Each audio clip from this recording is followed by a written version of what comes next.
Сәлем досым, жаңа шолуға қош келдің. Киноның атауын описаниядан көре аласың. Менің видеоларымды 93.8% адам арнаға жазылмай қарайды екен. Егер саған қиындық тудырмаса, арнама жазылып кетсең екен. Бұл каналдың дамуына үлкен септігін тигізеді. Осылай шолуларды үзбей, барынша уақытлы салып отыруға тырысамын. Сенің қолдауың мен үшін өте маңызды. Ал ендеше шолумызды бастайық.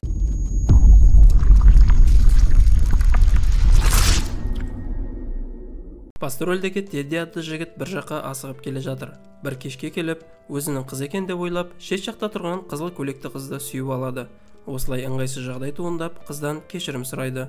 Бұл қыздың аты Лиан, және ол жігітті түсініп кешірімін қабылдайды.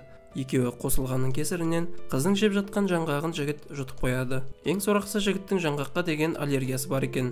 Ауруы асқына бастаған уақытта Лиан дәрі келіп жігітті құтқарып қалады. Осы уақытта жігіттің қызы да келеді. Шынына келгенде жігітке өзінің қызына қарағанда жаңа танысқан ару қатты ұнап қалады. Осылай қызымен айырылысып, Лианмен жүре бастайды. Арада бірнеше жылдар өтеді. Екеуі бейіт басына келеді. Жігіт қайтыс болған әкесінің бейітіне келіп, қызына сөз салғаны жайлы айтып жатыр. Лиан жігітті әкесімен жалғыз қалдырады. Осы кезде оған белгісіз бір апа келеді. Апам тойыңды ертерек жаса, және тойыңа керемет бір сыйлық сыйлаймын дейді.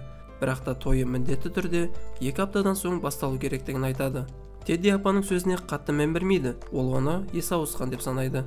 Апа оны қорқытып, енді уақыт сен үшін тез өтетін болады. Бір күн сайын сен 1 жыл өміріңді сүретін боласың дейді. Екеуі ұрысуға сәл қалған уақыттарында Лиан келіп қалады. Апа қызды жақында болатын тойымен құттықтай бастайды. Және Тедди саған 2 аптадан соң үйленем деп айтты дейді. Қыз бұл жаңалыққа қатты қуанып кетеді. Жігіт тырысып шыға келгенде, қыз бен апа бір рет қана өмір сүреміз деген сөзді айтады. Осылай 2 аптадан соң олар үйленеді. Той өте керемет өтуде. Досы сен болса, жас отбасыны құттықтап жатыр. Тедди қатты абыржып, бұл іске дайын не дайын еместігін білмей тұр. Ол үнемі кез келген нәрсені қиындатып, кейінге қалдыруға мастер болады. Той бітіп, екеуі үйлеріне келеді. Екеуі алдағы уақытта қалай ремонт жасайтындарын ақылдасып жатыр. Олар сыйлықтарды ақтарып жатқандарында Тедди бір банканы тауып алады. Ол жерде 10 жыл болмайынша ашпауын жазған екен. Жігіт оны күтпей қазір-ақ ашқысы келеді. Бірақ әйелі келіп, алғашқы түндерінде басқа істеу керек жұмыстарымыз бар дейді. Таңертең Тедди ұйқысынан тұрып, айналасының тез өзгеріп кеткенін байқайды. Ремонт толығымен жасалған, жаңа төсектер және үйлену тойларына алған гүлдері біршама өсіп қалған. Ең қызығы, Лианның іші шығып қалған екен. Твою ж мать! Что? Смешно, очень смешно. Бұл өзгерістердің барлығы басқаларға 1 жыл, ал жігітке бір ғана түн өткендігін білдіреді. Олардың бүгін үйленгендеріне 1 жыл толған. Жігіт әлі не болғанын түсінетін емес. Ол әйеліне бір ғана күн өтті деп қайталап айтуын қояр емес. Осы кезде Лиан 1 жыл бойы түскен суреттерін көрсетеді. Ол Теддиге басың ауырған болар деп демалып алуын сұрайды. Тедди қайта ұйқысынан оянады. Тағы да 1 жыл өтіп кетті. Инстаграм арқылы суреттерді қарап, 1 жыл бойы не болғанын қарай бастайды. Олардың қызы туылған екен. Тедди сол баяғы ештеңені түсінетін емес. Ол тіпті қызының атын да білмейді. Я тут подумал. О чем? Давай одновременно произнесем ее имя. Давай, 1, 2, 3. Талула. Что за хрень? Не выражайся при ней. Жігіт әйеліне барлық жағдайды түсіндіре бастайды. Бірақ Лианның оған сенетін ойы жоқ. Жігіт досы Семге хабарласып, келесі жылы дәл осы уақытта үйге келуін сұрайды. Өзі болса бір апельсинді алып, гүлдің артына жасырады. Қайта тұрған уақытында шіріген апельсинді тауып алады. Ал Сем болса үйге келеді. Жігіт оған күнделікті ұйықтап тұрғанында уақыттың 1 жылға жылжып отыратындығын айтады. Сем оған басында сенбегенімен жалпылай түрде қабылдай бастайды. Ол жігітке сенің өмірің Ден Сурка атты киноға ұқсап жатыр екен. Сенімен уақыттың ойнауы істеріңді үнемі кейінге қалдыруынан болуы мүмкін деп айтады. Осылай жігіт барлық кейінге қалдырған істерімді орындап, бұл нәрсені тоқтатамын дейді. Сем тойларының 3 жылдығына ойыншық береді. Одан соң келесі жылы қайта жолуға келіседі. Тедди қайта үйіне келіп, әйелімен сөйлеседі. Бұл жылы екеуінің арасы біршама суып қалған екен. Олар отбасылық психологтың жұмысына жүгінеді екен. Жігіт барлық қалып қойған істерін орындағысы келеді, бірақ оның астық-ыстығы ештеңені де шешпейді. Олар әбден ұрысып, артынша тағы да 1 жыл өтеді. Сем жігіттің үйіне келеді. ерлі зайыптылардың арасы суып бөлек тұрады екен.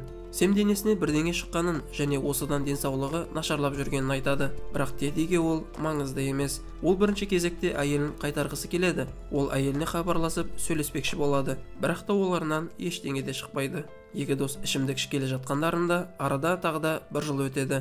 Тедди өз үйінде бұрынғы қызын кездестіреді. Ол не болғанын түсінетін емес. Әйелін қайтарам деп жүріп, бұрынғы қызымен қалай сөйлесіп кеттім деп ойлаумен болады. Тедди оны артқы есіктен шығарып салады. Бұл кезде үйге Лиан келеді. Екеуі жақсы сөйлесіп, әңгіменің арты махаббатқа ұласа жаздайды. Бірақ та осы кезде әйелі бөтен қыздың киімін тауып алады. Осылай әңгіменің соңы ажырасумен аяқталады. Тедди бұрынғы қызына енді келуші болма және телефон соғатын болсам алушы да болма деп қуып жібереді. Арада тағы да бір жыл өтеді. Ол бұрынғы қызымен бірге тұрып жатыр екен. Ана жағдайдан соң біз қалай тұрамыз деп түсінер емес. Ол қызды қуып шыққысы келеді.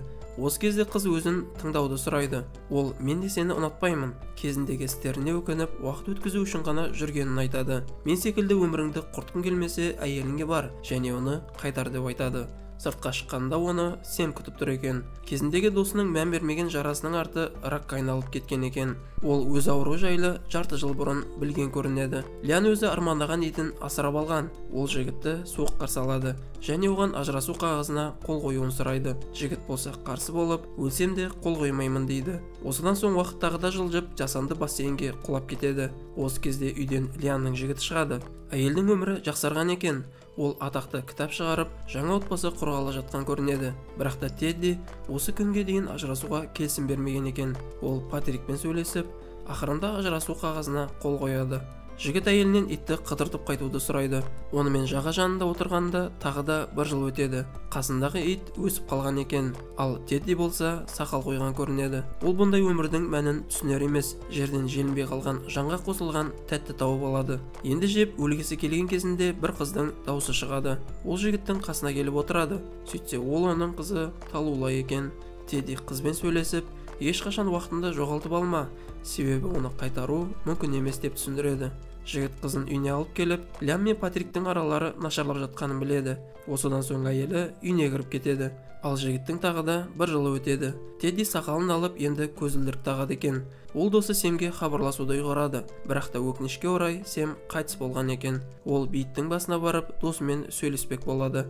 Осы кезде бұрын жолықтырған апаны кездестіреді. Апа, сенің өміріңнің осылай болып жатқаны менің сыйлығымның әсерінен болды дейді. Ол консерві банкісі туралы шындықты айтады. Осы кезде жігіт алғашқы үйлену тойындағы сыйлықты еске түсіреді. Бейіттің басына бір гүл егіп, артынша тағы да бір жыл өтеді. Тедди барынша жүгіріп, бұрынғы әйеліне келеді. Ол Лианнан тойдағы сыйлықтар жайлы сұрайды. Әйелімен жақсы тіл табысып, артынша сол банкіні сыйлайды.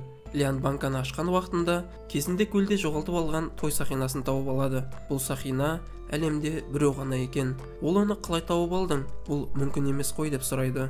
Тедди барлығын басынан бастап қайта қосылу үшін соңғы мүмкіндік берші деп сұрайды.